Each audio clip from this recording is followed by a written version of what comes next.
everyone, Gil Gray Man Prepping. Well, got a little unbagging here. So let's see if I can get this thing here to come on, tear open. A little bit. Man, this thing's not tearing open good. There we go.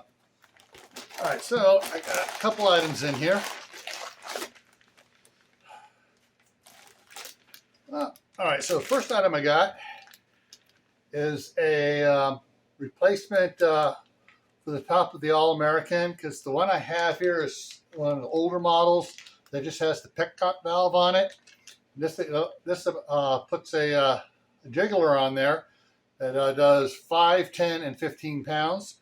So I'm going to be changing that out probably Sunday morning, which is probably when you're going to see this.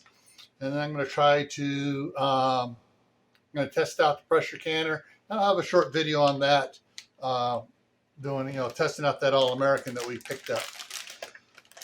Also, cool, got some 10-foot USB to USB-C cords, so I can plug the camera in while I'm recording and be able to keep the charge up on it. So, real cool colors. And so those are the, USB and USB-C.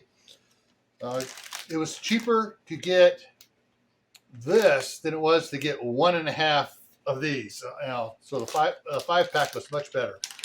All right, so that's what I got here to help out around. And I got a little extra bonus.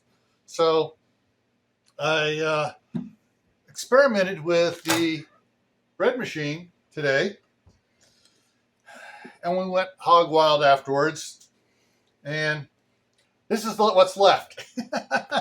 Yeah, it got gobbled up today with the grandkids. So yeah, the new bread machine was a big hit, and I'll do a time lapse on it later on, doing cooking up and doing a loaf of bread here.